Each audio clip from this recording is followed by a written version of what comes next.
ఇప్పుడు ఎక్కడ చూసినా లక్ష్మీస్ ఎన్టీఆర్ సినిమా గురించి జనాలు మాట్లాడుకుంటున్నారు.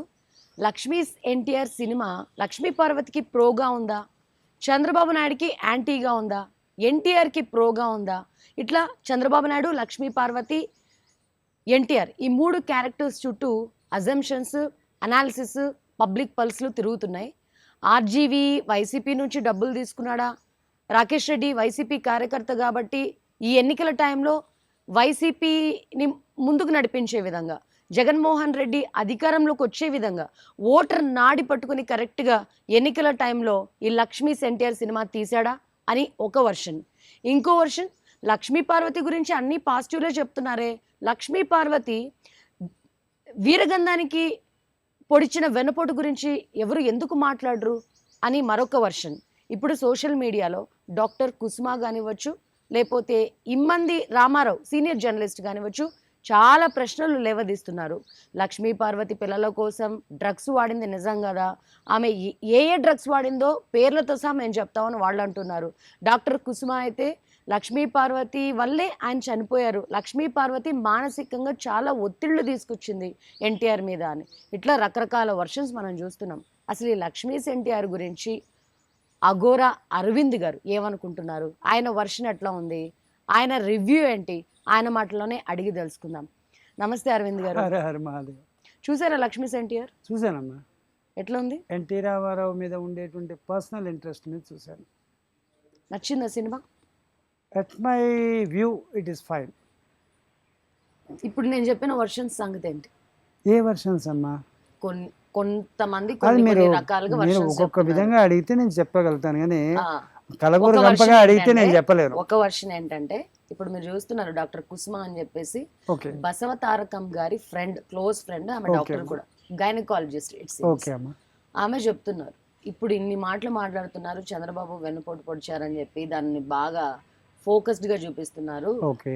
కానీ లక్ష్మీ పార్వతి వెనకల నుంచి నడిపించిన రాజకీయాలు కానీ, వంటింటిని ఒక క్యాబినెట్ గా మార్చిన విధానాన్ని కానీ ఎవరు ప్రశ్నిస్తున్నారు? ఒక డైరెక్టర్ సినిమా తీసినప్పుడు అన్ని నిజాలే చూపించాలి, కానీ ఒకే వ్యక్తికి ప్రోగా ఎలా చూపిస్తారు అంటూ ఆమె ప్రశ్నలు వేస్తున్నారు. అది ప్రో అని మీరు ఎలా అనుకుంటారు? ప్రో అని మీరు ఎలా అనుకుంటారు? ఆడియన్గా లక్ష్మీ పార్వతి ప్లేస్లో మీరుండి ఆలోచిస్తే, మీరు కూడా ఆడవాళ్లే కాబట్టి ఆడదాని తాలూకు మానసిక స్థితి ఎలా ఉంటుందన్నది మీకు తెలుస్తుంది. ఆ ప్రకారంగా చూసుకుంటే, ఇప్పుడు మీరు చెప్పారు ఎవరు డాక్టర్ గారు, ఆమె పేరు కూడా నాకు తెలీదు. ఆమె అంటున్నారు ఏదో సమ్ మాత్రలు వాడారు, ఆ పేర్లు కూడా మేము చెప్తాము అది ఇది అని చెప్పి. ఏది ఏమైనప్పటికీ నా వ్యూ ప్రకారంగా ఎన్టీ రామారావు అండ్ లక్ష్మీ పార్వతి వీళ్ళిద్దరు మ్యారేజెస్ చేసుకున్నారు. ఎవరికి కీప్ కాదు కదా, వెల్ నోన్ ఫ్యాక్ట్ కదా. అలాంటి పరిస్థితుల్లో ఒక జనరల్గానే అందరి ఎదుర్కొండా జనరల్ డొమైన్లో మ్యారేజ్ జరిగింది. మ్యారేజ్ జరిగినప్పుడు తన భర్తతో తనకు ఒక సంతానం కావాలని ఒక ఆడది అనుకుంటే ఏం తప్పంటారు? మీరు కూడా ఒక ఆడదిగా ఆలోచించి చెప్పండి. బసవతారకానికి ఆమె ఫ్రెండ్ అయితే కావచ్చేమో, బట్ ఆడది అన్న సంగతి మర్చిపోయి ఆమె మాట్లాడుతున్నారు. అంటే ఎన్టీఆర్ కిను లక్ష్మీ పార్వతికి చాలా ఏజ్ డిఫరెన్సెస్ ఉండడం వల్ల కావచ్చండి. ఆ లెక్కను చూసుకుంటే పిల్లల కోసం ఒత్తిడి తీసుకురావడం ఆరోగ్యానికి ప్రమాదం కదా అని ఆవిడ. అదేనమ్మా నేను అనేది. ఇప్పుడు ఆ లెక్కను చూసుకుంటే ఎన్టీ రామారావుతో మ్యారేజ్ అయినప్పుడు తెలియదా, ఆయనకి 70 ఏళ్ళు దరిదాపులు ఉంటాయి, ఆ వయసులో ఈమెది సగమే ఉంటుందని తెలియదా? అంతకు మించి అనుకుంటే, ఇందాక మీరు ప్రోలో చెప్పారు, ఇంట్లోనో ఏదో చెప్తారు కదా మీరు, దాంట్లో చెప్పారు వీరగంధం అని. వీరగంధం మాత్రం ఏమైనా 16 ఏళ్ళ పరుచుకున్నాడా చెప్పండి? అదే లక్ష్మీ పార్వతి వయసు ఎంతైతే ఉందో ఆ వయసుకు డబల్ వయసు ఉన్నటువంటి వాడే వీరగంధం కూడా. ఎక్కడ చూసినా ముసలాడే. ఏ ముసలాడైతే ఏమైంది? వీరగంధంకి కూడా అఫీషియల్ గా డైవర్స్ ఇవ్వకుండానే పెళ్లి చేసుకున్నారు అనేది మరొక వాదన. ఓకే, రామారావు అని చెప్పేసి, ఇమ్మంది రామారావు అని చెప్పి మరో సీనియర్ జర్నలిస్ట్ ప్రశ్నిస్తున్నారు. వీరగంధం పెళ్లికి ఒప్పుకున్నా కూడా ఎందుకు ఆయన్ని క్షోభకు గురి చేశారు, టార్చర్ పెట్టారు? వీరగంధం పెళ్లికి ఒప్పుకున్నా కూడా అని అంటే ఎవరి పెళ్లికి ఎవరు ఒప్పుకున్నారు, ఏం ఒప్పుకున్నారు, ఏం జరిగింది, దాని గురించి మనకి ఏం తెలుసు? ఇప్పుడు మీరు అన్నారు ఈ మంది రామారావు. ఈ మంది రామారావు సీనియర్ జర్నలిస్ట్ అంటున్నారు, బాగానే ఉంది. అసలు జర్నలిస్టులకు వేరే పని లేదో నాకు తెలియక అడుగుతాను. ఒక ఆడ మగ పెళ్లి చేసుకున్నారు, వాళ్ళు కాపురం చేసుకుంటారో బాత్రూంలో వాళ్ళు దొలుతారు. ఇవి మాట్లాడడం కోసమే జర్నలిస్టులు బతుకున్నారా? ఇదే పని, ఇంత మించి వేరే పని లేదా? అలా కాదమ్మా, అలా కాదమ్మా. ఇక్కడ నేను ఏం చెప్తానంటే, ఒక భార్యాభర్తల మధ్యలో జరిగేటువంటి ఏ సంఘటన అయినా కానీ ఎంత క్లుప్తంగా మాట్లాడుకుంటే అంత సంస్కారం. మరి ఒక భార్యాభర్తల మధ్య జరిగిన ఒక ఇష్యూని సినిమాగా తీయడం ఎంతవరకు కరెక్ట్ అంటారు? మరి సినిమాగా తీసినప్పుడు అన్నీ వస్తాయి, జనరల్ డొమైన్లోకి వచ్చినప్పుడు అన్నీ వస్తాయి. కానీ ఇక్కడ నేను అనేది ఏమంటానంటే, ఒక ఎథిక్స్ ఉండే జర్నలిస్ట్గా ఎవరైనా సరే ఒక భార్యాభర్తలకు సంబంధించిన వ్యవహారం అన్నప్పుడు ఎంత తక్కువ మాట్లాడితే అంత సంస్కారవంతమని నేను భావిస్తాను. కరెక్ట్. ఇది పర్సనల్ ఇష్యూగా ఒక బెడ్రూమ్ కి మాత్రమే పరిమితమై, ఒక ఫ్యామిలీకి మాత్రమే, ఎన్టీఆర్ అండ్ లక్ష్మీ పార్వతి ఫ్యామిలీకి మాత్రమే పరిమితం అయి ఉంటే దీని గురించి ఎవరు ఏ జర్నలిస్ట్ ప్రశ్నించరు. మరి ఇంకా సినిమాగా బయటకు వచ్చి మీరు అన్నట్టుగా పబ్లిక్ డొమైన్ లో రిలీజ్ అయింది కాబట్టి రాజుగారి నోట్లోంచి కరేపాకు బదులు, అట్లా కాదమ్మా, రాజుగారి నోట్లోంచి కరేపాకు పడింది అనే దానికి బదులు కాకి ఈక పడింది అనేటువంటి సమాజం ఇది. అలాంటి ఆ పరిస్థితిలో అనేక మంది అనేకం మాట్లాడుతున్నారు. అలా మాట్లాడినంత మాత్రాన వాళ్ళిద్దరి తాలూకు భార్యాభర్తల బంధం పవిత్రమైనది కాకపోతుందా? వాళ్ళ బంధం గురించి ఎవరు క్వశ్చన్ చేయట్లేదు. మరి ఇంక దేని గురించి అండి? ఇప్పుడు వాళ్ళు బాత్రూంలో పడి దొరికితే మనకెందుకు, బెడ్రూమ్లో పడి దొరికితే మనకెందుకు, కిచెన్లో పడి దొరికితే మనకెందుకండి? ఇదే లక్ష్మీ పార్వతి ఒక one of the famous social platforms తో మాట్లాడుతూ, నేను ఒకటే చెప్తాను తల్లి, అది కాదు తల్లి, నేను ఒకటే మాట్లాడతాను. లక్ష్మీస్ ఎన్టీఆర్ అన్నది ఒక మూవీ అయితే మూవీని మూవీగా చూడండి. ఆ మూవీలోకి పరకాయ ప్రవేశం చేసి ఎవరికి వాళ్ళు వాళ్ళే లక్ష్మీపార్వతి, వాళ్ళకి వాళ్ళే ఎన్టీ రామారావు, వాళ్ళకి వాళ్ళే చంద్రబాబు నాయుడు అనుకుంటే ఎట్లా? అంటే వినోదార్థం కోసమే సినిమాలు అనేవి తీస్తారు. లక్ష్మీ కంప్లీట్ వినోదార్థం కోసమే సినిమాలు అనేవి తీస్తారు. ఇప్పుడు బయోపిక్లు అనేది ఒక లేటెస్ట్ ఫ్యాషన్గా మారింది మహానటి సావిత్రి దగ్గర నుంచి. కాబట్టి అలాగ తీస్తున్నారు, అలా చూస్తున్నారు అంతే. దీని గురించి మనం ఏది సీరియస్గా పట్టించుకోవాల్సిన అవసరం లేదు, దీని గురించి పెద్ద చర్చలు పెట్టాల్సిన అవసరం లేదు. మరి మూవీని మూవీగానే చూడాలి. చూసినప్పుడు అలా చూసినప్పుడే ఎందుకు ప్రభుత్వాలు కూడా ఇన్వాల్వ్ అయ్యి రిలీజ్ చేయట్లేదు? అది వాళ్ళ తాలూకు బలహీనత అండి. వాళ్ళు చేసిన తప్పులనే అనిపిస్తే వాళ్ళు భయపడతారు. వాళ్ళు కనుక కరెక్ట్ అయినటువంటి వాళ్ళు అయితే, వాళ్ళు నిజంగానే ఏమీ తెలియనటువంటి రాముడు లాంటి మంచి బాలుళ్ళే కనుక అయ్యి ఉంటే ఇలా భయపడాల్సిన అవసరం లేదు. ఇప్పటికి అక్కడ కూడా రిలీజ్ అయ్యి ఆడుతూ ఉండేది. సినిమా అయినప్పుడు ఇది సినిమాగానే చూపించాలి కానీ వీళ్ళు సినిమాని సినిమాగా చూపిస్తున్నారు, వాళ్ళు సినిమాని జీవితంగా భావిస్తున్నారు, అది వాళ్ళ కర్మది. సో ఒక రాష్ట్ర ప్రభుత్వం అనేది సినిమాని సీరియస్ గా తీసుకుంటుందనే విషయాన్ని మీరు ఒప్పుకుంటారా? నేను చాలా క్లియర్గా చెప్తానమ్మా, ఎవరికి వాళ్ళు దీన్ని వ్యక్తిగతంగా తీసుకుంటున్నారు. వ్యక్తిగతంగా తీసుకోవటం వల్లే ప్రాబ్లం సాల్వ్ అవుతుంది. ఇదే ప్రాబ్లం అన్నది మొదలవుతుంది. దీన్ని వ్యక్తిగతంగా తీసుకోకూడదు. సరే, మీరు ఎప్పటి నుంచి అన్నగారి అభిమాని, అన్నగారి సినిమాలు చూశారు, మీకు కూడా 90లో ఏం జరిగింది, 82లో పార్టీ పెట్టినప్పుడు, 89లో ఓడిపోయినప్పుడు, మళ్ళీ 96లో అధికారంలోకి వచ్చినప్పుడు, లక్ష్మీ పార్వతి ఎంటర్ అయిన తర్వాత ఎపిసోడ్స్ అన్ని మీకు తెలుసు. అవునమ్మా. ఆ వాస్తవాల గురించి మీ నోటి నుంచి వినాలి. ఆ వాస్తవాల గురించి అంటే జరిగింది. ఫస్ట్ బ్రహ్మాండమైన మెజారిటీతో వచ్చారు, రెండోసారి ఓడిపోయారు, మళ్ళీ 5 ఏళ్ళు వెయిట్ చేయాల్సి వచ్చింది, మళ్ళీ మూడోసారి బ్రహ్మాండమైనటువంటి మెజారిటీతో వచ్చారు. ఆ బ్రహ్మాండమైన మెజారిటీతో రావడానికి కారణం కూడా అప్పట్లో కృష్ణుడికి సత్యభామ ఎలా తోడైందో అలాగే లక్ష్మీపార్వతి సపోర్ట్ చేయబట్టే అది కూడా అంత బాగా వచ్చిందని అందరూ అంటున్నారు. నాకు కూడా తెలిసింది అదే. మరి అంటే ఇక్కడ ఇంకో వర్షన్ ఏంటంటే, కొంతమంది యూట్యూబర్స్ కొన్ని వీడియోస్ రిలీజ్ చేస్తున్నారు. సినిమా రిలీజ్ చేయక ముందు లక్ష్మీ పార్వతి ఇచ్చిన ఇంటర్వ్యూలకి, సినిమా అనౌన్స్మెంట్ తర్వాత ఆమె ఇచ్చిన ఇంటర్వ్యూలకి చాలా తేడాలు ఉన్నాయి. సినిమా అనౌన్స్మెంట్ చేసిన తర్వాత ఒకవేళ నాకు ప్రోగా లేకుండా నాకు యాంటీగా చూపించి చంద్రబాబుకు ప్రోగా తీస్తే మాత్రం నేను కేసులు వేస్తాను, అసలే వర్మ కాంట్రవర్షియల్ డైరెక్టరు, తనకు అనుకూలంగా మార్చుకుంటాడు లాస్ట్ మూమెంట్లో, ఆయన నారదుడ కన్నా మించిపోయిన వ్యక్తి అని చెప్పేసి కామెంట్ చేశారు. బట్ ఏమోనమ్మా ఇప్పుడు నేను కూడా ఇప్పుడు ఆడియో ఫంక్షన్స్ లో వాటిలో వీటిలో 23 సంవత్సరాలు ఒక మహిళ పడిన వేదనని వర్మ లాంటి వాళ్ళు అర్థం చేసుకుని నాకు న్యాయం చేశారు అంటూ లక్ష్మీ పార్వతి మాట్లాడుతున్న 2 వర్షన్స్ నేను చూపిస్తున్నారు. కూడా అంతో ఎంతో ఈ యూట్యూబర్స్ని ఫాలో చేస్తుంటాను. YouTubers trending star of YouTube కదా. రిలీజ్ చేసినటువంటి సందర్భంగా నేను 2 వర్షన్స్ విన్నాను.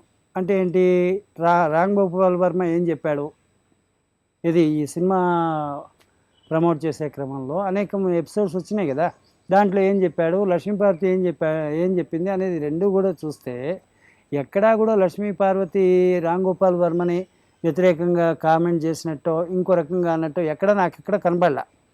లక్ష్మీపార్వతి ఏమనింది, ఆయన సినిమా తీస్తున్నారని చెప్పి తెలిసింది, ఆయన ఇంతవరకు నన్ను వచ్చి మాట్లాడలేదు, కాకపోతే మేము ఇద్దరు కూడా తిరుపతి గుడి దగ్గర కలిసాము, అంతకుమించి 5 నిమిషాలు మాట్లాడి ఉంటామేమో కానీ అంతకుమించి మాట్లాడింది ఏం లేదు, ఆయన కథ నాకు తెలియదు, ఆయన ఇది నాకు తెలియదు, ఏం చేస్తాడో మరి అంతా పైవాడికే తెలియాలి, అదే వర్షనే చెప్తూ వచ్చింది. కానీ ఎక్కడా కూడా రామ్ గోపాల్ వర్మ ఒక కాంట్రవర్షియల్ పర్సను, చెప్పేది ఒకటి చేస్తాడు చేసేది ఒకటి చేస్తాడు, ఈ మాట ఎక్కడ అన్నట్టుగా నేను ఎక్కడ చూడలేదు.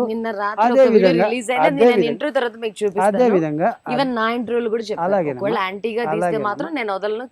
అలాగేనమ్మా అలాగే అదే రామ్ గోపాల్ వర్మ కూడా ఏం చెప్పాడు, ఉన్నటువంటి నిజాలు ఏవైతే ఉన్నాయో నిజాలే చెప్తాను నేను.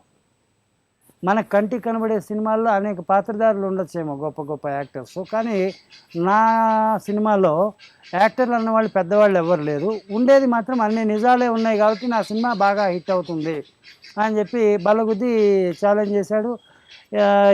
4-5 రోజులుగా ఈ సినిమా రిలీజ్ అయిన తర్వాత ఈ వ్యూయర్స్ ఉంటారు కదా, సినిమా చూసిన వాళ్ళు, ఆడియన్స్, వాళ్ళ తాలూకు కామెంట్స్ ఇవన్నీ చూస్తుంటే వర్మ చెప్పింది పక్కాగా నిజమనే అర్థమవుతోంది. అంటే వర్మన్ నేను ఇంటర్వ్యూ చేసినప్పుడు ఆయన వర్షన్ ఏంటంటే నేను అడిగాను, మీరు అసలు కదా అనే టైటిల్ పెట్టారు కదా, ఇది అసలు కదా అని ఎలా చెప్తారు, ప్రూఫ్లు ఉన్నాయా, ఎవిడెన్సెస్ ఉన్నాయా, నేను చెప్పిన వర్షన్ కి ప్రూఫ్లు ఉన్నాయని అడుగుతున్నారు, మరి మీరు చెప్పిన వర్షన్ కి ఎవిడెన్సెస్ ఉన్నాయా? సరేనమ్మా, ఇప్పుడు మళ్ళీ మనం సబ్జెక్ట్లోకి వెళ్దాం.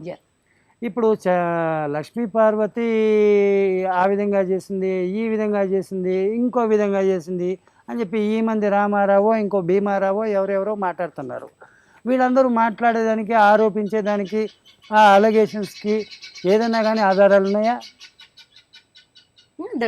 ఆధారాలు ఎక్కడైనా ఉండాలమ్మా, not only with the single person కి ఆధారాలు లేవు, వర్మ చెప్పిన దానికి ఆధారాలు లేవు, అలాంటప్పుడు మనం ఆధారాల గురించి ఆలోచించద్దు. అది అసలు కదా కాదు, నేను నమ్మిన నిజం అని చాలా సార్లు ఇక్కడ నేను చాలా క్లియర్ గా చెప్తాను. ఎవడి వర్షన్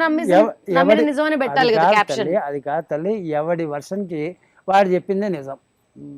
అసలు నిజం ఏంటి అన్నది ఆ భగవంతుడికి తెలియాలి, ఆ రామారావుకి తెలియాలి, లక్ష్మీ పార్వతికి తెలియాలి.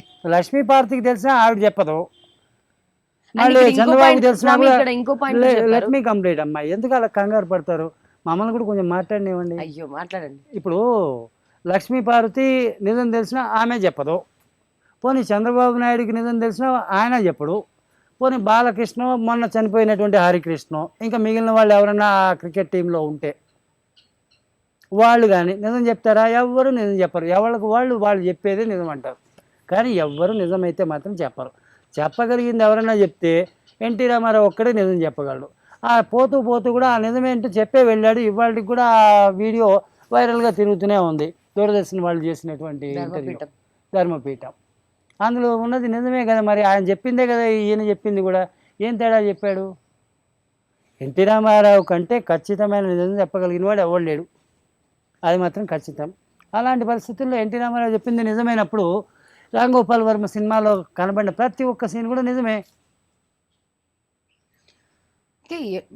నేను నమ్మిన వాళ్ళు నాకు మోసం చేశారు అని చెప్పారు, అది ఓకే కానీ, బట్ ఎన్టీ రామారావు వెనకుండి ఈమె నడిపించిన తతంగాని గురించి ఎన్టీ రామారావు ఎట్లా చెప్తారు? ఎవరు రుజువు చేస్తారమ్మా?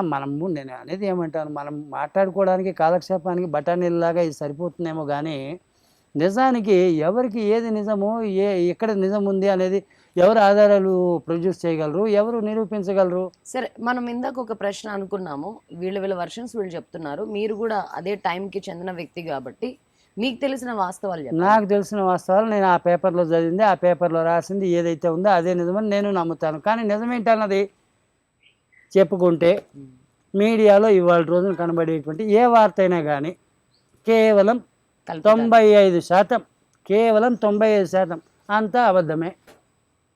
నిజం అన్నది 5% ఉంటే ఎక్కువ. ఏ పేపర్ అయినా తీసుకోండి, ఏ ఛానల్ అయినా తీసుకోండి, 5%కు మించి నిజం ఉండదు, ఉన్నదంతా అబద్ధమే. అలాంటప్పుడు అవే నిజమని చెప్పి మనం భావిస్తూ జీవిస్తున్నామంటే అదే మరి మన నాలెడ్జ్, ఆ నాలెడ్జ్లోనే జీవిస్తున్నాం. అదే స్వామి, నా పాయింట్ కూడా అదే. నేను క్వశ్చన్ చేసింది కూడా అదే. కల్పితాలు, మనం నమ్మిన నిజం, మనం విన్నది, చదివినది ఎక్కడి నుంచో సోర్స్ తప్పించి ఎవిడెన్సెస్ అయితే మనం చూపించలేం కాబట్టి మనం చూసిన వాళ్ళం కాదు, ఎవిడెన్స్లు మనం చూసిన వాళ్ళం కాదు, ఎవిడెన్స్లు మనం చూసిన వాళ్ళం కాదు. ఆమె వంటింట్లో క్యాబినెట్ పెట్టింది అని అంటున్నారు. మరి వంటింట్లో క్యాబినెట్ ఉంటుందో లేకపోతే పప్పు ఉప్పు మళ్ళీ సామాన్ ఉంటుందో నాకైతే నిజంగా తెలియదు. ఎందుకంటే నేను ఎప్పుడు వంటింటి మొహం చూసినవాడు కాదు. ధర్మపీఠం ఎపిసోడ్ ఎంత వైరల్ అవుతుందో, దూరదర్శన్కి చెందిన ఆనంద్ బాబు అనే జర్నలిస్ట్ చేసిన ఇంటర్వ్యూ వీరగంధంతో అది కూడా వైరల్ అవుతుంది. వీరగంధం ఏడవడం కానీ, అసలు నేను ఏ రోజు ఒప్పుకోకుండా ఏం లేదు, ఒప్పుకున్నాను, నన్ను వదిలేయండి అంటే కూడా వదిలేయలేదు, నన్ను కిడ్నాప్ చేశారు, రౌడీలతో బెదిరించారు. ఎవరు? వీరగంధం సుబ్బారావు. ఏమోనమ్మా, నాకు ఆ ఎపిసోడ్ గురించి అంత మీరు ధర్మపీఠం చూసారు కదా? ధర్మపీఠం చూశాను, సింహగర్జన అనౌన్స్మెంట్ చూశాను, దానికి సంబంధించిన సబ్జెక్ట్ చూశాను. కానీ మీరు చెప్పిన విధంగా వీరగంధం సుబ్బారావు సంగతి కూడా నేను చూశాను. ఆనంద్ ఎవరో ఒక ఆయన చేశారు ఇంటర్వ్యూ, అది కూడా బాగానే ఉంది. కానీ అందులో ఎన్టీ రామారావు వాళ్ళు కిడ్నాప్ చేశారని, లేకపోతే ఇంకొకటి చేశారని, ఇలా తనను ఎంతో ఇబ్బందులు పెట్టారని ఎక్కడ చెప్పిన దాఖలాలు నాకైతే ఆయన ఏడ్చుకుంటూ కన్నీళ్లతో చెప్పారు కదా స్వామి. ఏమోనమ్మా, అంతా గ్లిజరిన్ వాటరే. మీరు ఒక పక్క అంతా ఇంటర్వ్యూ మొత్తం చూసానంటున్నారు, ఇంకోటి అక్కడెక్కడ నాకు అది గ్లిజరిన్ వాటర్ లానే కనబడుతుంది. నాకు తెలియక అడుగుతానమ్మా, ఒక నడి వయసుకు వచ్చినటువంటి పెద్ద మనిషి, ఆయనకు 50 ఉంటుందో 60 ఉంటుందో ఆ ఇంటర్వ్యూ వచ్చినటువంటి టైంలో, ఆ మనిషి 20 ఏళ్ళు 25 ఏళ్ళ వయసు ఉన్నటువంటి లక్ష్మీపార్వతిని పెళ్లి చేసుకున్నాడు. అది కూడా మొదటి పెళ్ళాం కాదు, ఆల్రెడీ మొదటి పెళ్ళాం ఉంది, మొదటి పెళ్ళానికి మళ్ళీ పిల్లలు ఉన్నారు. అలా ఉంటుండగా మళ్ళీ ఈవిని రెండో పెళ్లి చేసుకున్నాడు. చేసుకుంది ఆమె అంటే ఆమె తలకు కర్మ కాలింది, చేసుకుంది. లేదమ్మా, చెప్పేది వినాలి, మీరు కూడా చెప్పేది వినాలి, మమ్మల్ని కూడా మాట్లాడండి. లేదంటే చెప్పండి, చదువుకుని వెళ్ళిపోదాం. స్వామి మీరు అట్లా ఊరికే ఫ్రస్ట్రేట్ అయిపోతే ఫ్రస్ట్రేషన్ కాదమ్మా, టైం ఈజ్ వాల్యుబుల్ అని నేను నమ్ముతాను. మనం టైం పాస్ చేయడానికి కాదు మనం మాట్లాడుకుంటాం. ఇప్పుడు మనం ఇక్కడ నేను అనేది ఏమంటున్నా అంటే ఒక 50-60 ఏళ్ళ వయసు ఉండేటువంటి పెద్ద మనిషి ఒక 20-25 ఏళ్ళ వయసు ఉండేటువంటి ఒక చిన్నపిల్లని పెళ్లి చేసుకున్నాడు అని అంటే మరి అతనికి న్యాయంగా అనిపించింది? అది మనకు తెలుసో తెలియకో కొరివిలో కాలు పెట్టినాము, కాలిపోయిందని ఏడిస్తే అది ఏడుపు అంటారా లేకపోతే గ్లిజరిన్ వాటర్ అంటారా? చెప్పండి. రైట్, ఓకే, మీ వర్షన్ మీరు చెప్తున్నారు కదా, ఎవరి వర్షన్ వాళ్ళది అంతే. ఎవరికి నచ్చింది బాధ వీరగంధం సుబ్బారావుది, లక్ష్మీ పార్వతి బాధ లక్ష్మీ పార్వతి, చంద్రబాబు బాధ చంద్రబాబుది, ఇట్లా ఎవరి వర్షన్ వాళ్ళది, ఎవరి వర్షన్ కి వాళ్ళే హీరో. నాకైతే మాత్రం లక్ష్మీస్ ఎన్టీఆర్ సినిమా బాగా నచ్చింది. రామ్ గోపాల్ వర్మ ఎంతవరకు డిస్క్లోజ్ చేయగలడో అంతవరకు డిస్క్లోజ్ చేశాడు. అదేవిధంగా లక్ష్మీ పార్వతి వర్షన్ మామూలుగా ఉండేటువంటి ఒరిజినల్ వర్షన్ కావచ్చు, లేదా సినిమాలో చూపించినటువంటి వర్షన్ కావచ్చు, ఆమెలో ఏది నాకు తప్పు కనబడలే. రైట్, ఓకే, సరే. ఇప్పుడు అంత కష్టపడి రామ్ గోపాల్ వర్మ ఎలక్షన్ టైంలో లక్ష్మీ పార్వతి రిలీజ్ చేశారు. అంత కష్టపడినందుకు ఆ సినిమా ఏపీలో రిలీజ్ అవుతుందంటారా? ఇప్పుడు పోస్ట్ పోన్ చేశారు కదా జడ్జిమెంట్ని 9వ తారీఖు వరకు. మీరు ఆ వ్యూఎస్ తాలూకు కామెంట్స్ చూస్తున్నారో లేదో చూడడానికి ప్రయత్నం చేయండి. ఆంధ్ర నుంచి హైదరాబాద్కి ట్రావెలింగ్ ఎక్స్పెండిచర్ బాగా పెరిగింది జనాలకి. ఎందుకు అని అంటే కేవలం సినిమా చూడడం కోసమే హైదరాబాద్ వస్తున్నారు, సినిమా చూస్తున్నారు, ఇంటికి పోతున్నారు. అలాంటి పరిస్థితిలో ఆంధ్రాలో రిలీజ్ అయితే అంత, కాకపోతే అంత. మరో కామెంట్ కూడా చేశారు కదా, ఒకవేళ రిలీజ్ చేయించిపోయినా ఏ అమెజాన్ ప్రైమ్ టైంలోనో లేకపోతే యూట్యూబ్లోనో నేను రిలీజ్ చేసేస్తాను అని చెప్పి చెప్పారు. అంతకు సమర్థుడే ఆయన.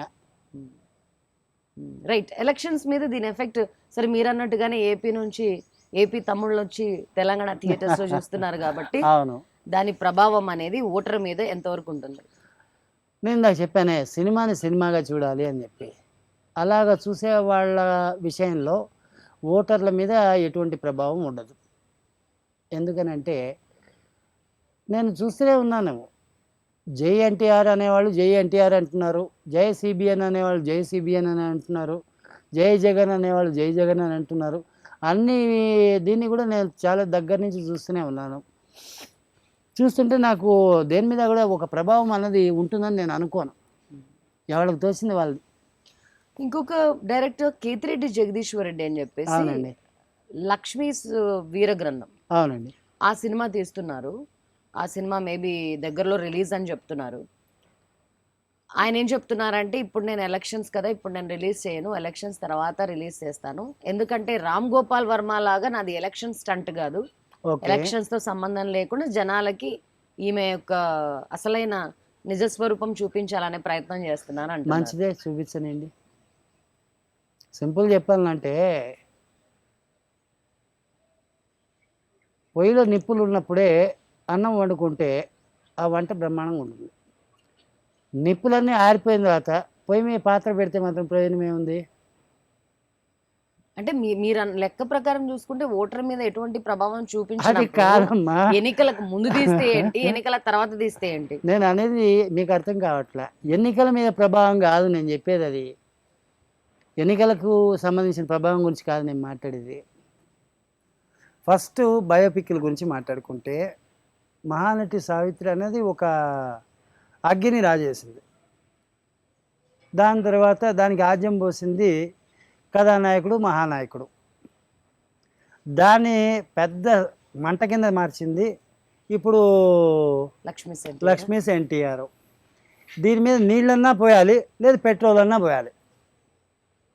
మళ్ళీ ఇంకోటి కూడా రెడీ అవుతుంది జయలలిత. అదేనమ్మా నేను అనేది ఏమంటా అంటే ఈ వర్షన్ గురించి నేను చెప్పేది, in particular of NTR episode. దీని మీద ఏంటి, పోస్తే నీళ్ళన్నా పోయాలి, లేదు పెట్రోల్ అన్నా పోయాలి. పెట్రోల్ పోస్తే తానే తగలడతాడో, నీళ్ళు పోస్తే తానే మునిగిపోతాడో, అది కేతిరెడ్డి జగదీశ్వర్ రెడ్డి నిర్ణయించుకోవాలి. ఇందాక నేను అన్నదానికి అర్థం ఏంటంటే సీజన్ ఉన్నప్పుడే పంట కోసుకోవాలి. సింపుల్గా చెప్పాలంటే సీజన్ అయిపోయిన తర్వాత విత్తనాలన్నీ రాలిపోయిన తర్వాత పంట కోసినా కూడా మిగిలేది గడ్డే. సో టైం వాల్యూ తెలుసుకుని ఆయన పూర్తి చేసుకుంటే ఇప్పటికి ఆయన కూడా రిలీజ్ చేస్తుండేవాడు, ఏదో 4 రూపాయలు సంపాదించుకునేవాడు. సో బిజినెస్ యాంగిల్లో చెప్తున్నారు. నేను బిజినెస్ యాంగిల్లోనే మాట్లాడతానమ్మా. బయోపిక్స్ గురించి మాట్లాడుకుంటే ఇక్కడ ఎన్టీఆర్ బయోపిక్ 1 కథానాయకుడు, బయోపిక్ 2 మహానాయకుడు. బాలకృష్ణ చాలా ఎఫర్ట్స్ చేశారు, చాలా పాత్రలు పోషించారు, క్రిష్ కూడా ఎఫర్ట్స్ పెట్టారు, హై లెవెల్ బడ్జెట్ అది. అవునమ్మా. అంత చేసినా కూడా పెద్దగా జనాలు ఆదరించకపోవడానికి సింపుల్ బడ్జెట్తో ఇట్లా రిలీజ్ చేసిన లొకేషన్స్ కూడా పెద్ద ఎక్కువేం లేవు లక్ష్మీస్ ఎన్టీఆర్. అట్లా రిలీజ్ చేసిన లక్ష్మీస్ ఎన్టీఆర్ని ఆదరించడానికి కారణం ఏంటి? సింపుల్ అమ్మా, ప్రజలు నమ్మారు ఏది నిజమో, అందుకే ఆ సక్సెస్ రేట్ అనేది వచ్చింది. బయోపిక్ల విషయానికి వస్తే ఫస్ట్ మహానటి బయోపిక్ తీసుకున్నారు, అది సూపర్ సక్సెస్ అయిన తర్వాత ఎన్టీఆర్ బయోపిక్ తీయాలని నిర్ణయించుకున్నారు. అంటే మహానటి బయోపిక్ తీసేంత వరకు మహానటి కన్నా సూపర్ సీనియర్ అయిన ఎన్టీఆర్ బయోపిక్ తీయాలనే ఆలోచన ఎవరికి లేదా? లేకపోవడానికి కారణం ఏంటి? కారణం ఏం లేదమ్మా, మనంతా గొర్రెల మంద సంప్రదాయం. మొదటి గొర్రె పోతూ ఉంటే దాని వెనకాల 100 గొర్రెలు పోతూ ఉంటుంది. కాబట్టి ఏదో ఒక గొర్రెంటి ముందు పోయింది కాబట్టి 100 గొర్రెలు పాకుతున్నాయి అంతే. ఎందుకంటే ఎన్టీఆర్ గారి జీవిత చరిత్ర గురించి దాన్ని చిత్ర రూపంలో తీసుకురావాలని ఎప్పటి నుంచో మాటలు జరుగుతున్నాయి, కానీ ఇప్పటిదాకా ట్రై చేయలేదు. బట్ వన్స్ సావిత్రి గారి మూవీ రాగానే అంటే అది జనాల స్పందన చూసారా, లేకపోతే కమర్షియల్ గా వీ కెన్ మేక్ మనీ అనుకున్నారా? కొత్త ట్రెండ్ అనేటువంటి ఉద్దేశంతో ఇవన్నీ నడుస్తున్నాయి. ఎప్పటిదాకా నడవచ్చు అంటారు ఈ బయోపిక్ సీజన్? ఇది కూడా పూర్తిగా చల్లారినాగా నడుస్తూనే ఉంటుంది. అంటే ఇప్పుడు జయలలిత వస్తుందని చెప్పి అంటున్నారు, అలాగే ఇంకా కొంతమందిని తీసుకుంటారు. మళ్ళీ ఇప్పుడు ఈ మధ్యన ఏదో కేసీఆర్ మీద కూడా తీయబోతున్నారని చెప్పి విన్నాను. మరి ఇలాగా బయోపిక్లు వస్తూనే ఉంటాయి. ఉద్యమ సింహం పోస్టర్స్ చూస్తున్నాం కదా. అవును, ఏది ఏమైనా బయోపిక్ల సీజన్. ఈ సీజన్లో బయోపిక్లు తీస్తే అన్నీ కూడా అయినంత వరకు సొమ్ము అవుతాయి. కమింగ్ టు ఆర్జీవి, ఆర్జీవీని పర్సనల్ గా మీరు ఎలా చూస్తారు? నేను ఇంతవరకు పర్సనల్గాను చూడలేదు, అఫీషియల్గాను పర్సనల్ ఇన్ ద చూడలేదు. సెన్స్ వ్యక్తిగతంగా ఆయన మీరు చూసే కోణం అడుగుతున్నా. ఆయన వెళ్ళి కలిసారా, హగ్ చేసుకున్నారా అన్నది కాదు. What is your opinion on RGV? RGV మీద నాకుండే అభిప్రాయం ఒకటే, he will think different, he will do different, he will get different. ఎక్కడ చూసుకున్నా డిఫరెంట్ డిఫరెంట్ డిఫరెంట్. ఎందుకు ఆయన అంటే అంత అభిమానం మీకు? నాకు అభిమానం అని నేను అంటలా. శివాని చూసుకుంటే అప్పుడు ఉన్నటువంటి ట్రెండ్ అంతా ఏంటి, అడవి రాముడు, ఇంకోటో ఇలాంటివి ఏవో ఈ నాగేశ్వరరావు, అందాల రాముడు, ఇలాగ ఏదో ఒక దసరా బుల్లోడు, ఇలాంటి ట్రెండ్లో నడుస్తూ వచ్చింది. ఇలా కాదు, సినిమా కొత్త యూత్కి టేస్ట్ఫుల్గా ఉండేట్టుగా ఒక కొత్త మసాలాతో ఇవ్వాలి అనుకున్నాడు. అలాగే శివ ఇచ్చాడు. ఆ తర్వాత చూడండి 24 ఫ్రేమ్స్ లేకపోతే ఏదో సమ్ ఫిలిం ఫ్యాక్టరీ, ఇలా ఏవేవో పెట్టాడు. ఆ విధంగా చేసుకుంటూ వచ్చాడు. దాంట్లో ఆయన తీసిన ప్రతి ఒక్క సినిమా కూడా ఒక డిఫరెంట్ యాంగిల్లోనే ఉంది, డిఫరెంట్ యాటిట్యూడ్తోనే ఉంది. ఇప్పుడు ఫర్ ఎగ్జాంపుల్ దెయ్యాలు కూడా ఇంట్రెస్టింగ్ సబ్జెక్టే. సింపుల్ చెప్పాలంటే ఎదుటి మనిషిలో ఉండేటువంటి ఇంట్రెస్ట్ ఏంటి, వాడి పల్స్ ఏంటి తెలుసుకుని సినిమా చేయగలిగిన వాడు కాబట్టి ఆయన ఆర్జీవి అయినాడు. అంటే కొంతకాలం వరకు బాగా సూపర్ డూపర్ హిట్స్ ఇచ్చిన ఆర్జీవి దాని తర్వాత స్లో అయిపోయారు. అలానే ఎలా అనుకుంటారు, ఇక్కడ ఈ ఆంధ్ర కానీ తెలంగాణ కానీ ఇక్కడ సినిమా ఉంటేనే ఆయన హిట్లో ఉన్నట్టే ఏంటి? ఆయన నార్త్లో ఎన్ని సినిమాలు తీయలేదు. సర్కార్ సినిమా చూసారా మీరు? అమితాబ్ బచ్చన్ ఎంత బాగుంది ఆ సినిమా. అసలు ఆ యాంగిల్ ఏంటి, ఆ యాటిట్యూడ్ ఏంటి, ఎంత సూపర్గా ఉంది. నేను అనేది ఏంటి, ఒక కొత్తదనాన్ని అందించేటువంటి డైరెక్టర్ ఎవరైనా కావచ్చు, నాట్ ఓన్లీ రామ్ గోపాల్ వర్మ, ఎవరైనా సరే, అప్కమింగ్ కావచ్చు లేకపోతే వెల్ ఎస్టాబ్లిష్డ్ కావచ్చు, ఒక కొత్త యాటిట్యూడ్ని చూపించగలిగేవాడు ఎవడైతే ఉన్నాడో వాడు ఖచ్చితంగా మనగాడే. తెలుగు సంస్కృతి సాంప్రదాయాల గురించి మీరు ఎక్కువగా మాట్లాడుతూ ఉంటారు. అవునండి. జిఎస్టీ సినిమా వచ్చినప్పుడు మన తెలుగు జనం నాకు ఆ జిఎస్టీ గురించి తెలియదమ్మా. అసలు నేను దాన్ని పట్టించుకుంది లేదు. దాని గురించి జరిగిన వివాదాలు నాకు తెలిసిన జిఎస్టీ అని అంటే general sales tax, goods and service tax అనుకుంటా. ఏమో జనరల్ సేల్స్ ట్యాక్స్ నాకు అంతవరకే తెలుసు. గాడ్ సెక్స్ అండ్ ట్రూత్ నాకు అవన్నీ తెలియదు. ఎందుకంటే once I was a business man కాబట్టి జనరల్ సేల్స్ ట్యాక్స్ అన్నది నాకు తెలుసు.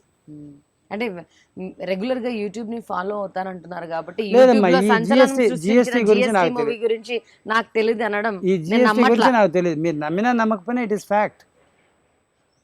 ఏదైనా సరేనండి, మనకు నచ్చినటువంటి టిఫినే తింటాం, మనకు నచ్చిన భోజనమే చేస్తాం. కంటికి కనబడింది కదా అని చెప్పి అడ్డమైన గడ్డి తినం కదా. రైట్. కాంట్రవర్సీస్ గురించి మీరు విన్నారేమో అనుకుని అడిగాను. లేదమ్మా.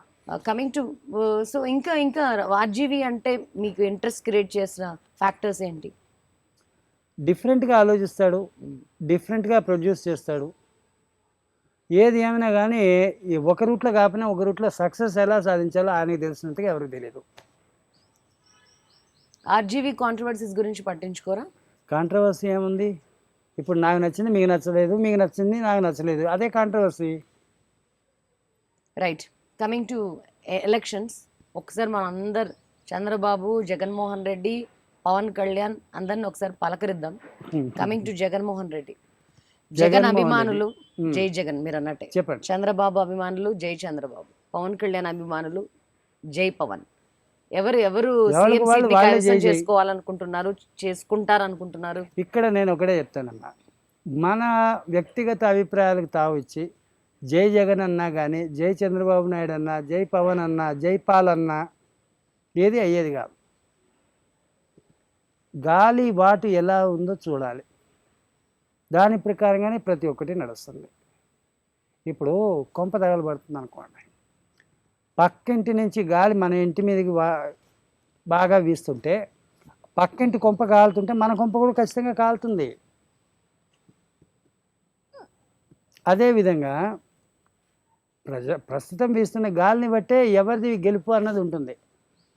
దానికి కారణం ఏంటి అని అంటే అవన్నీ కూడా మనం పరిశీలనలోకి తీసుకుంటే గత తరంలో చంద్రబాబు నాయుడు బాగా చేసి ఉండొచ్చు, చేయలేకపోయాడు. దానికి రీజన్ ఒకటే, కొన్ని వేల ఎకరాల భూములు ప్రజల నుంచి అక్వైర్ చేశారు. ఒక జర్నలిస్ట్గా కావచ్చు, లేదు ఒక సర్వసాధారణమైనటువంటి కాంక్రీట్ జంగల్లో జీవించేటువంటి ఒక మనిషిలాగా అనుకోండి. ఇవాళ రోజున మనకు అపార్ట్మెంట్ సంస్కృతి బాగా పెరిగింది. ఆఫీసులు అపార్ట్మెంట్లు కడితే సరిపోవా? అపార్ట్మెంట్లుగానే ఆఫీసులు కడితే సరిపోవా? ఇలాగ మొత్తం కట్టుకున్నా కూడా ఒక 100 ఎకరాలు ఉంటే ఎక్కువ కదా. కానీ కొన్ని వేల ఎకరాలు రైతుల దగ్గర నుంచి తీసుకుని వాళ్ళకేదో చేస్తాము, వాళ్ళకేదో చెందుతామని చెప్పి హామీలు ఇచ్చి ఇవన్నీ చేశారు. చివరికి ఇది మోసంగా మిగిలింది కదా. మరి ప్రజలు దీన్ని హర్షిస్తారంటారా? అలాగా ఒక పాయింట్లో ఒక రకంగా ఫెయిల్. ఇంకోటి అడ్మినిస్ట్రేషన్లో కూడా ఫెయిలే. ఒకప్పుడు ఉన్నటువంటి ట్రెండ్ ఈరోజు ఉండదు, ఈరోజు ఉన్న ట్రెండ్ కమింగ్ ఫ్యూచర్ ఉండదు. ఎప్పటికప్పుడు కాలం మారుతున్న కొద్దీ విధానాలు మారుతూ ఉంటాయి. అలాంటి పరిస్థితుల్లో తాను చెప్పేదే కరెక్టు, తాను చెప్పేదే ఇది, నేను పట్టిన కుందేలకు 3 కాళ్ళు, ఇలాంటి విధానంగా జీవించేదానివల్ల ప్రజల మన్నన కోల్పోయాడు. అదేవిధంగా అధికారుల మన్నన కూడా కోల్పోయాడు. చంద్రబాబు నాయుడు అంటే ఒక వ్యక్తి, శక్తి కాదు. తనకు తాను శక్తిగా భావించడం వల్లే ఇగో ఈ అనర్థం, అంతకు మించింది ఏం లేదు. అందరితో కలుపుకోలుతనంగా ఉంటే ఎందుకు ఇలా జరుగుతుంది? అంతకు మించి అంటే ఇప్పుడు ప్రత్యేక హోదా, అసలు ప్రత్యేక హోదా ఏ ఒక్క పరిస్థితుల్లో ఇస్తారు, ఏ పరిస్థితుల్లో ఇవ్వరు? దీని గురించి అయినా కనీసం నాలెడ్జ్ అనేది ఉండాలి కదా. ఎలా ఇస్తారు, ఎలా ఇవ్వరు అని అంటే దాని గురించి చెప్తాను నేను. కొత్తగా ఏర్పడినటువంటి రాష్ట్రాలు ఏవైతే ఉన్నాయో అవి ప్రత్యేక హోదా పొందేదానికి అర్హత కలిగి ఉంటాయి, యాజ్ పర్ కాన్స్టిట్యూషన్, చట్టాల ప్రకారంగా. అలాంటి పరిస్థితుల్లో ఆంధ్రప్రదేశ్ అనే ఉంది, కానీ ఇదేమీ స్వర్ణాంధ్రప్రదేశ్ అనో లేకపోతే నవ్యాంధ్రప్రదేశ్ అనో ఒక కొత్త పేరుతో అయితే లేదు. ఇలాంటి ఈ పరిస్థితుల్లో ఆంధ్రప్రదేశ్కి ఎట్టి పరిస్థితుల్లో ప్రత్యేక హోదా రాదు, ఇది ఖచ్చితం. ఈ విషయం తెలిసి ఉండి ప్రత్యేక హోదా కోసమే నేను జీవిస్తున్నాను కొన్నిసార్లు, ప్రత్యేక హోదా కంటే కూడా ప్యాకేజీ బెస్ట్ అని కొన్నిసార్లు, లేదు లేదు లేదు ప్రత్యేక హోదా గురించి మనల్ని బీజేపీ గవర్నమెంట్ మోసం చేస్తుందని కొన్నిసార్లు, ఇలాగ ఎప్పటికప్పుడు టైం టు టైము తన వర్షన్ చేంజ్ చేసుకుని ప్రజల్లో విశ్వసనీయత అనేది కోల్పోయాడు. ఇలాంటి ఈ పరిస్థితుల్లో ఈసారి అతను రావడానికి అవకాశం లేదు, 99% రాడు. అండ్ మీరు ఒక ఛానల్లో క్లియర్గా చెప్పారు, నేను జగన్మోహన్ రెడ్డికి క్యాంపెయిన్ చేస్తాను అని చెప్పి. నేను చెప్పలేదమ్మా, వాళ్ళు తమ్నైల్ పెట్టుకున్నారు. నేను క్యాంపెయిన్ నేను చేయడం ఏంటమ్మా? అవునమ్మా, వాళ్ళు తమ్నైల్ పెట్టుకున్నారు, నేను క్యాంపెయిన్ చేయడం ఏంటి? నా పని చూసుకోవడమే నాకు టైం సరిపోదు. అడగలేదా మీరు ఆ ఛానల్ వాళ్ళని, మీరు అలా ఎలా పెట్టుకుంటారు తమ్నైల్? అలా అని చూసుకుంటే ప్రతి వాళ్ళు బతకడం కోసమే అనేక జిమ్మికులు చేస్తుంటారు. Let them live, what is there? నాకు వచ్చిన నష్టం అయితే లేదు కదా. సో మీరైతే నిర్ణయించుకోలేదు క్యాంపెయిన్ చేయాలి? లేదండి, క్యాంపెయినింగ్ చేసేటువంటి ఆలోచన నాకు లేదు. నాట్ ఓన్లీ జగన్మోహన్ రెడ్డి, ఏ ఒక్క రాజకీయ పార్టీలకు నేను క్యాంపెయినింగ్ చేసేటువంటి ఆలోచన నాకు లేదు. ఎందుకనంటే బీయింగ్ ఏ సన్యాసి, రాజకీయాలకు దూరం. కాకపోతే ఇవన్నీ ఎందుకు మాట్లాడుతున్నారని మీరు అడగచ్చు. ట్రోలింగ్స్లో కూడా అనేక మంది ఇది కూడా నన్ను అడుగుతున్నారు, ఒరే ముసలోడా ఎంత తీసుకున్నారా చంద్రబాబు నాయుడు దగ్గర, లేకపోతే ఎంత తీసుకున్నారా జగన్మోహన్ రెడ్డి దగ్గర అని చెప్పి. ఎవడు నాకు ఇచ్చేవాడు ఉన్నాడు? ఎవడు నాకు ఇచ్చేవాడు లేడు. నేను ఎవరిని అడిగే రకము కాదు, ఎవరి దగ్గర తీసుకునే రకము కాదు. అదే కనుక ఉంటే నేను ఎందుకు సన్యాసిగా మారాలి? జర్నలిస్టు నాకు సంపాదించిన చేత కాదా ఏంటి? రైట్. రైతుల దగ్గర నుంచి బలవంతంగా భూములు లాక్కోవడం, ప్రత్యేక హోదా గురించి ఒక సరైన క్లారిటీ ఇవ్వకపోవడం, ఒక స్టాండ్ తీసుకోకపోవడం, ఈ రెండే మైనస్ ఫ్యాక్టర్స్ ఆయన నెక్స్ట్ సీఎం కాకుండా పోవడానికి? రెండని కాదు, సింపుల్ చెప్పాలంటే కర్ణుడి మరణానికి 1,00,000 కారణాలు. Right. Coming to Pawan Kalyan, Janasena Pawan Kalyan గురించి రకరకాల వర్షన్స్ వినిపిస్తున్నాయి. ఇది టీడీపీ పార్ట్ 2, పిల్ల టీడీపీ, ఈ చంద్రబాబు స్ట్రాటజీ, ఇవి జనసేన పార్టీ అనేది కూడా చంద్రబాబు స్ట్రాటజీలో పుట్టింది. పిల్ల టీడీపీ ఎవరంటున్నారు? అంటున్నారు జనాలు. ఎవరో చెప్పచ్చు. ఎవరంటే ఎట్లా చెప్తాం? జనాలు. పిల్ల కాంగ్రెస్ అనేవాళ్ళు ఉన్నారు, పిల్ల టీడీపీలు అన్న వాళ్ళు ఎవరు నేను వినలేదు. కొత్తగా ఇప్పుడు మీరు చెప్తుంటే వింటున్నాను. అయ్యో, పిల్ల కాంగ్రెస్ కాదు, అవుట్ రైట్ గా కేపాల్ పార్టీ పిల్ల టీడీపీ 1 అయితే పిల్ల టీడీపీ 2 జనసేన. ఓకే, ఒక చంకలో జనసేన, ఒక చంకలో కేపాల్ పార్టీ పెట్టుకున్నారు చంద్రబాబు. పోనీలేండి, కనీసం ఈ విధంగా అయినా కానీ ఇద్దరిని పోషించనండి. ఇద్దరు పిల్లలు. జగన్మోహన్ రెడ్డికి వచ్చే ఓట్లను చీల్చే ప్రయత్నంలో భాగంగా అంతే, పాల్ అండ్ పవన్ అంతే, కీలక అంతే. పాత్ర పోషిస్తున్నారు అన్నది అంతే. కొందరు అనుకుంటున్న అవును. విషయం. నా దృష్టిలో కూడా అదే. కేపాల్ అండ్ పవన్ కళ్యాణ్ వీళ్ళిద్దరు ఓట్లు మాత్రమే చీల్చగలుగుతారు, కానీ వీళ్ళు మాత్రమే ఎప్పుడూ సీఎంలు కాలేరు. K A Paul is also one of the most trending stars of YouTube nowadays. Trending అన్నది ఎలాగైనా వస్తుందమ్మా, చేయాలనుకుంటే. ఏమనుకుంటున్నారు పాల్ గురించి మీరు? పాల్ గురించి అనుకోవడానికి ఏముంది, ఆయన కనుక సీఎం అయితే మంచి కామెడీ సీఎం దొరుకుతాడు. అందరికి బీపీలు షుగర్లు తగ్గుతాయి అనుకుంటున్నారా? బీపీలు షుగర్లు కాదు, కానీ అదొక డిఫరెంట్ యాంగిల్లో ఉంటుంది. ఎందుకు ఎక్కువ ఆయన ఏం మాట్లాడినా కూడా వ్యూస్ లక్షల్లో ఉంటాయి, టకటకటక ట్రెండింగ్ అయిపోతుంటాయి. ఆయన మాటల్లో ఉన్న మ్యాజిక్ ఏంటి? మాటల్లో కాదమ్మా, ఆయన బాడీ లాంగ్వేజ్ అదంతా కూడా అలాగే ఉంటుంది. ఒక ఆశ్చర్యార్థకమైన ఫేస్ పెట్టాలంటే భలే పెడతాడు ఆయన. అదేవిధంగా ఎటువంటి నవ్వించడానికి ఒక మాదిరి ఫేస్ పెడతాడు. ఆ ఎక్స్ప్రెషన్స్ ఉంది, అందులోనే ఉంది అసలు జిమ్మిక్ అంతా. ఆయన మాట్లాడే మాటల్లో లేదు. పోనీ ఇప్పుడు ఆయన కేపాల్ కష్టపడి చేస్తున్న కామెడీ ఫలిస్తుందంటారా ఈ ఎన్నికల్లో? కనీసం 1-2 సీట్లు వస్తే ఎక్కువలే. రైట్. పవన్ కళ్యాణ్ క్రేజ్తో అభిమానులు చూస్తాం. ఆయన పేరు చెప్పినా, ఆయన ఎక్కడైనా కనిపించినా ఈలలు చప్పట్లు, అభిమాన తార దేవుళ్ళ చూస్తుంటారు ఆయన్ని. అవునమ్మా, ఇప్పుడు ఆయన సినిమా యాక్టర్, మంచి దమ్మున్నటువంటి సినిమా యాక్టర్, మంచి పవర్ స్టార్. అలాంటి పరిస్థితుల్లో ఈ అభిమానులకు ఆయనలో ఆ యొక్క పవర్ స్టారే కనబడతాడు తప్ప పాలిటీషియన్ పవన్ కళ్యాణ్ కనబడడు. ఒకవేళ అంతకు మించాను అనుకుంటే మనం ఎంత చర్చించుకున్నా వేస్తే. కమింగ్ ఎలక్షన్స్లో వచ్చేటువంటి రిజల్ట్స్ మనకి తెలిసిపోతాయి కదా. ఇంకా కూడా ప్రజల తాలూకు, ఓటర్ అనబడేటువంటి ప్రజల తాలూకు, అభిమానులు అనే ప్రజలు కాదు, ఓటర్ అనేటువంటి ప్రజల తాలూకు నమ్మకాన్ని ఆయన సాధించాలంటే ఇంకొక 2 టర్మ్స్ కష్టపడి పనిచేయాలి. సో దాదాపు పవన్ కళ్యాణ్ అభిమానులంతా కూడా పవన్ కళ్యాణ్ సీఎం అయిపోతాడు అనే ఊపులో ఉన్నారు ఇప్పుడు. అది ఏం లేదమ్మా, ఒకరినొకళ్ళు ఇది చేసుకునేటువంటిది, అంతకంటే ఇంకేం కాదు. ఉదాహరణకు చెప్పాలంటే పోయినసారి అప్పుడు ఆయన ఏమన్నారు, మాకు అధికారంతో పని లేదు, మేము కేవలం ప్రశ్నించడానికి మాత్రమే జీవిస్తాం, ప్రశ్నించడం కోసం మాత్రమే రాజకీయాలు చేస్తామని అన్నారు. మరి ఈసారి ఆయన ఎలక్షన్లోకి వస్తున్నారు అంటే అప్పటికి ఇప్పటికి ఏమైనా చేంజ్ అయిందా? ఇప్పుడు ప్రశ్నిస్తారా, లేదు అధికారం కోసమే పాకులాడుతున్నారా? ప్రశ్నిస్తున్నారా నిజంగా? ప్రశ్నిస్తున్నట్టు నాకు ఎక్కడ అనిపించలేదు. మీకు తెలుసు కదా జగన్మోహన్ రెడ్డికి Pawan Kalyan personal comments, attacks కూడా లేదమ్మా. ఇప్పుడు Pawan Kalyan is differ with YS Jagan. వాళ్ళిద్దరు ఒకటేలా అవుతారు? ఎప్పటికీ కాదు. పర్సనల్ అటాక్స్ జరిగాయి కదా. ఇప్పుడు కొంతమంది చెప్పేది ఏంటంటే బహిరంగ సభల్లో వైసీపీ జగన్మోహన్ రెడ్డిని అన్నంత తీవ్రమైన పదజాలాలతో చంద్రబాబు నాయుడిని తిట్టట్లేదు, టీడీపీని తిట్టట్లేదు. వాట్ ఈస్ ద ఇక్కడ నేను ఒకటే చెప్తానమ్మా, ఈ హత్య రాజకీయాల గురించి మనం మాట్లాడుకోవడం దండగా. అది ఏ పార్టీకి సంబంధించిన వాళ్ళైనా సరే, ఏ వ్యక్తులైనా సరే, దాని గురించి మనం మాట్లాడుకోవడం దండగా. రాజకీయం అంటేనే రాక్షసత్వం, ఎవరికి బలం ఉంటే వాళ్ళే గెలుస్తారు. సరే, ఓటర్ గురించి కాసేపు మాట్లాడుకుందాము. ఓటర్ అమాయకుడమ్మా. ఓటర్ అమాయకుడా? ఖచ్చితంగా voter అమాయకుడే.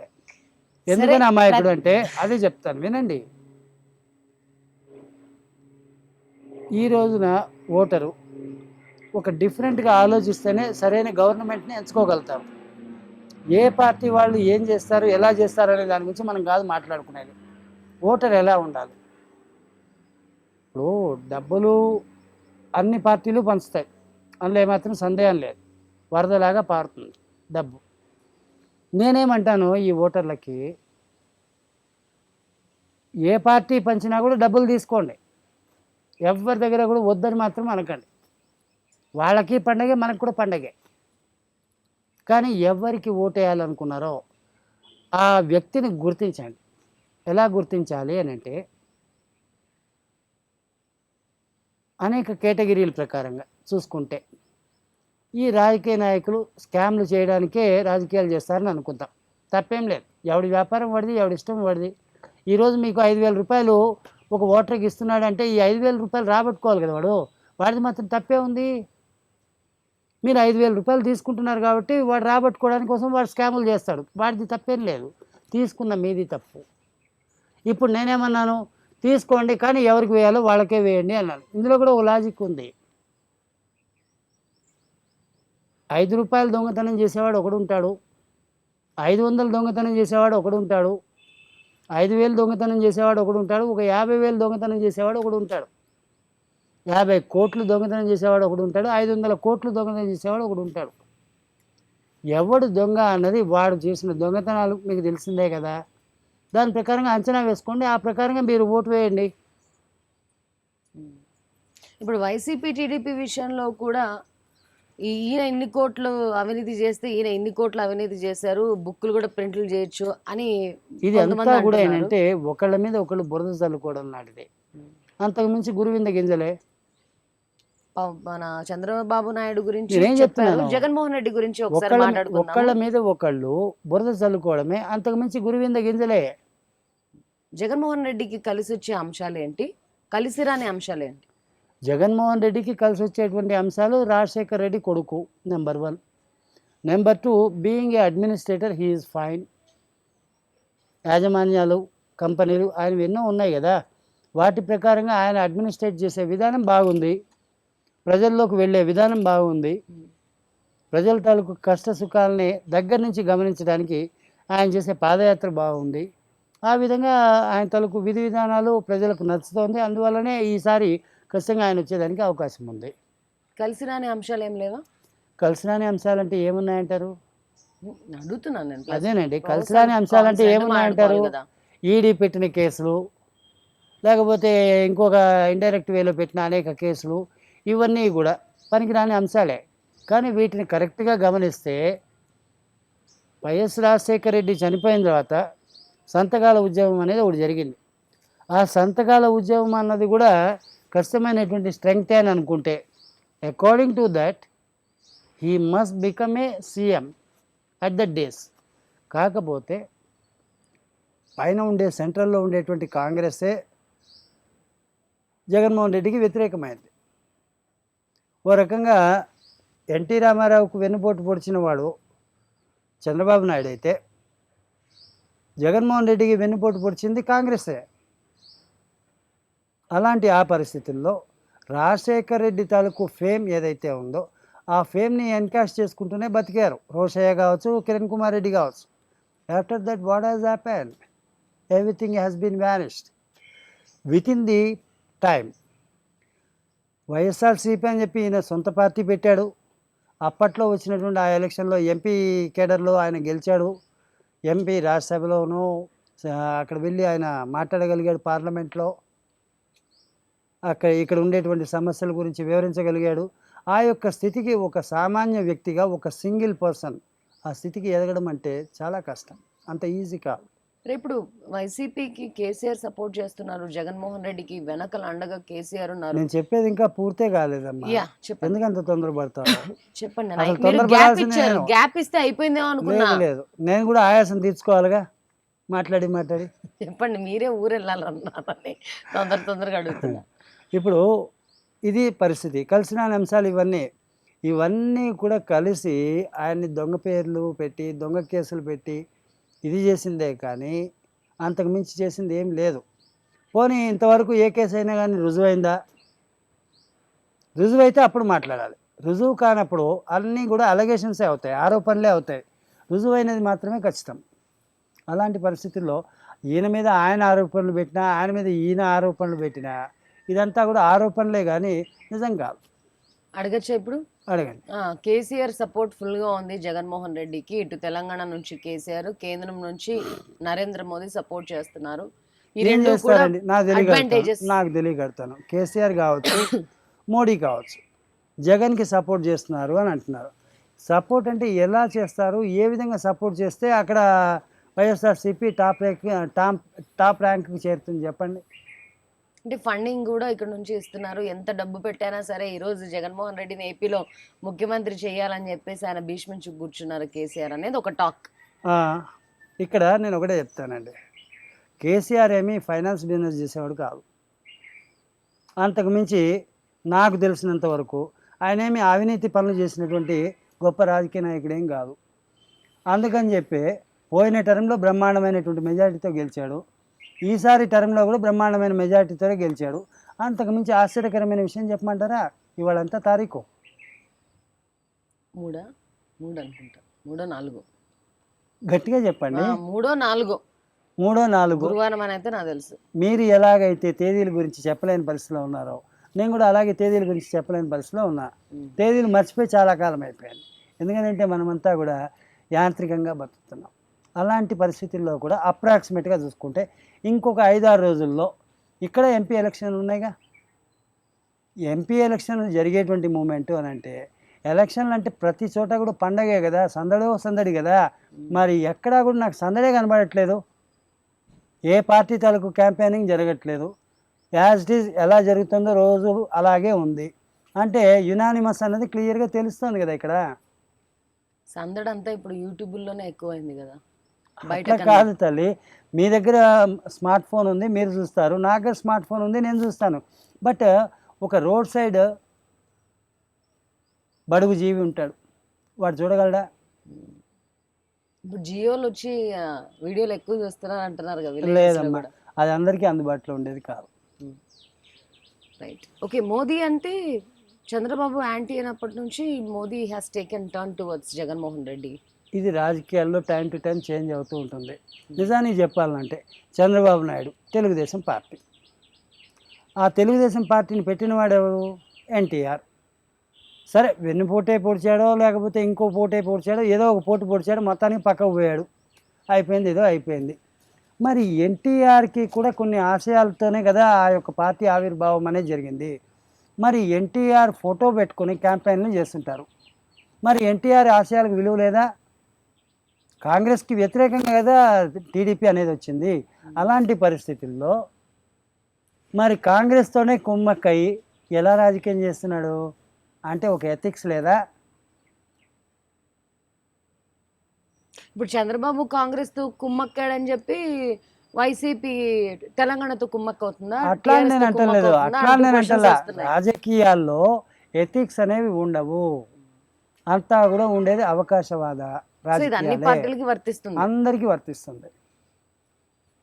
Time to time politics change అవుతుంటాయి. The most important thing is K A Paul party helicopter and YCP గుర్తు ఫ్యాన్ రెండు పోలి ఉండడం, ఇంకొకటి ఆల్మోస్ట్ ఆల్ క్యాండిడేట్స్ కూడా పేర్లు ఒకటేలాగా ఉండడం. This is a political strategy that is done by someone. ఇది ఒకే పోలికలతో ఉండడం అన్నది కరెక్టే, కానీ అది రాజకీయాల్లో పాలిట్రిక్స్ అంటారు. ఇది పాలిట్రిక్స్. ఈ పాలిట్రిక్స్ ప్రకారంగా ఇది చేశారు, జరిగింది, బాగానే ఉంది. కానీ ఇక్కడ వైఎస్ఆర్సీపీకి సంబంధించిన వాళ్ళు కానీ లేదు టీడీపీకి సంబంధించిన వాళ్ళు కానీ ఎవరు కూడా గుబులు పడాల్సిన అవసరం లే, బెంగపడాల్సిన అవసరం లే. ఎందుకని అంటే వాళ్ళ నాయకుడు ఎవరో ఆ ప్రాంత ప్రజలకు బాగా తెలుసు. అంతకుమించి చెప్పాలంటే సౌత్ ఆంధ్రాలో ఇంటి పేరు మీదనే ఖచ్చితమైనటువంటి గుర్తింపు అనేది ఉంటుంది. వ్యక్తి తాలూకు పేరు మీద ఎవరికి వాల్యూ ఉండదు, విలువ లేదు, ఇంటి పేరు మీదనే ఉంటుంది. సో ఎర్రా ప్రగడ అంటే ఎర్రా ప్రగడే ఉంటాడు, కానీ ఇంకో వెంకట ప్రగడ రాడు. ద అదర్ థింగ్ ఇస్ పార్టీలన్నీ కూడా పార్టీ పేర్లు ఎక్కువ ప్రమోట్ చేస్తుంటాయి. ఇప్పుడు బీజేపీ కానీ కాంగ్రెస్ కానీ టీడీపీ కానీ వైసీపీ కానీ జనసేన కానీ పార్టీ పేర్లను జెండాలను ఎక్కువ ఫోకస్ చేస్తుంటారు, కానీ పార్టీ గుర్తుల మీద ఫోకస్ చేయడం కానీ అవి ప్రమోట్ చేయడం కానీ మీరు ఎక్కడైనా చూసారా? లేదు. ఎందుకంటారు ఈ అవగాహన లోపం ఉంది అన్ని పార్టీల్లో? అది నేను కూడా అంతగా ఆలోచించలేదమ్మా. ఇప్పుడు ఫర్ ఎగ్జాంపుల్ ఇప్పుడు మన ప్రజాశాంతి పార్టీకి వైసీపీకి సిమిలారిటీస్ ఉన్నాయి అన్నప్పుడు అట్లీస్ట్ ఒక డమ్మీ ఈవీఎంలన్నా తీసుకొచ్చి ఇది కాదు గుర్తు ఇది. ఇప్పుడు ఎక్కువ బీజేపీ ఆ పార్టీ జెండాలు కాకుండా కమలము, హస్తము, కార్, సైకిల్, ఫ్యాన్ అనేవి మనం చాలా తక్కువగా వింటున్నాం. ఇన్ని పోల్ మేనేజ్మెంట్స్ చేసే పార్టీలు, ఇంత రాజకీయ అనుభవం ఉన్న పార్టీలు ఈ చిన్న లాజిక్ ఎందుకు మర్చిపోతుంది అన్నది నా డౌట్. అది నేను కూడా ఆలోచించలేదమ్మా, నిజంగా చెప్పాలంటే నేను కూడా ఆలోచించలే. పాస్. రైట్ స్వామి, ఓవరాల్గా చెప్పండి, ఓటర్స్కి ఎంత చేసినా కూడా ఇప్పుడు వేవ్ వైసీపీ ఉందని చెప్తున్నప్పటికీ కూడా ఎడ్జ్లో టీడీపీ వస్తుంది, లాస్ట్ మూమెంట్లో పథకాలతో జిమ్మిక్కులు చేస్తారు చంద్రబాబు అంటున్నారు. ఓటర్ ఎటువైపు తిరగచ్చు? ఎటువైపు తిరిగేదేముంది, వరద కొట్టుకుపోవాల్సిందే. సో వాళ్ళకి మీరు చెప్పేది ఏంటి? వరద కొట్టుకుపోవాల్సిందే, అంతకుమించి ఏం లేదు. డబ్బులు తీసుకొని మీరు ఓటు ఎవరికి వేయాలనుకుంటున్నారో వాళ్ళకి వేయండి అంటున్నారు. అవును, ఇంకేమైనా చెప్తారా? జాగ్రత్త ఏం లేదు, కనీసం ఇది తెలుసుకుంటే చాలు. వింటారంటారా మీరు చెప్పినా కూడా? నాకు నమ్మకం లేదమ్మా. లేకపోతే ఎందుకంటే బిర్యానీ తినేసి క్వార్టర్ తాగేసి పోయి ఎక్కడో ఒక చోట తగ్గుతారా? అంతకు మించి ఇంకేం లేదు, నేను అదే నమ్ముతాను. Right Swami, thank you so much for your valuable time. మీరు చేస్తున్నదైనా నేను చేస్తున్నదైనా చిరు ప్రయత్నాలే కానీ ఈ ప్రయత్నాలు ప్రజల దగ్గర ఎక్కడా పనికిరావు. ఎందుకనంటే నా దృష్టిలో వీళ్ళు నిద్రపోతూనే బతుకుతారు, నిద్రపోతూనే మరణిస్తారు, నిద్రపోతూనే జీవిస్తారు. వీళ్ళకి నిద్ర తప్పితే ఇంకోటి లేదు. రైట్, అరవింద్ గారు చెప్తున్నారు ఒకటే విషయం, ఓటర్ అనే వ్యక్తి ప్రతిసారి నిద్రపోతూనే బ్రతుకుతారు, నిద్రపోతూనే జీవిస్తారు, నిద్రపోతూనే ముందుకెళ్తూ ఉంటారు, మేలుకుంటే బాగుంటుంది అని చెప్తున్నారు. మనకు తెలుసు ప్రతి 5 సంవత్సరాలకి ఎన్నికలు వస్తాయి. ఎన్నికలు వచ్చిన ప్రతిసారి ప్రతినిధులు చేసే హడావిడి, పార్టీలు చేసే హడావిడి, ఆ ఈలలు గోలలు, ఆ క్యాంపెయినింగ్లు, ప్రచారాలు ఇవన్నీ చూస్తూనే ఉన్నాం. ప్రతిసారి కూడా కోలాహలాలు, జెండాలు కనిపిస్తుంటాయి, కండువాలు కనిపిస్తుంటాయి, పార్టీల పేర్లు వినిపిస్తుంటాయి, కానీ పార్టీల గుర్తు గురించి ఎందుకు అవగాహన కల్పించరు అనేది ఇప్పటికీ ఎవరు సమాధానం చెప్పలేని ప్రశ్ననే. మరి ఇప్పటికైనా ఈ లాజిక్, ఈ యొక్క సజెషన్ రాజకీయ పార్టీలు ఇంటర్వ్యూ చూసిన తర్వాత తీసుకుంటాయేమో చూడాలి. YCP, TDP, Congress, BJP, Janasena, Prajashanti party, ఇలా కుప్పలు తెప్పలుగా పార్టీలన్నీ కూడా ఎన్నికల బరిలో దిగాయి. వాళ్ళ క్యాండిడేట్స్ని ఎంపీలు గాను ఎమ్మెల్యేలు గాను నిలబెట్టాయి. ఏపీలో జరగబోతున్న అసెంబ్లీ ఎన్నికల గురించి ప్రతి ఒక్కళ్ళు ఇప్పుడు ఆలోచిస్తున్నారు. ఈ ఎన్నికల కోలాహలంలో, ఈ ఎన్నికల వేడిలో లక్ష్మీస్ ఎన్టీఆర్ అనేది కూడా ఈ వేడిని ఇంకొంచెం, ఈ టెంపరేచర్ అనేది పెంచిందని చెప్పాలి. Summer plus politics plus Lakshmi's NTR, ఈ మూడు కలబోసి మరింత ఉక్కపోతను పెంచాయి జనాల్లో. ఓవరాల్గా చూసుకుంటే ఓటర్ మాత్రం జాగ్రత్తగా ఉండాలి. మన అరవింద్ గారు చెప్పినట్టుగా మీరు తీసుకున్న డబ్బులు మీరు తీసుకోండి, కానీ ఓటు మాత్రం మీరు ఎవరికి వేయాలనుకుంటున్నారో వాళ్ళకే వేయండి అని చెప్తున్నారు. మీ భవిష్యత్తు ఎలా ఉండాలో నిర్ణయించబోయే హక్కు మీ చేతిలో ఉంది కాబట్టి కొంచెం ఒళ్ళు దగ్గర పెట్టుకొని మంచి గుర్తుకి ఓటేయండి అని ఆయన చెప్తున్నారు. This is an exclusive interview with Aravind Gaura, exclusively on MS Entertainments. Thank you so much for watching MS Entertainments.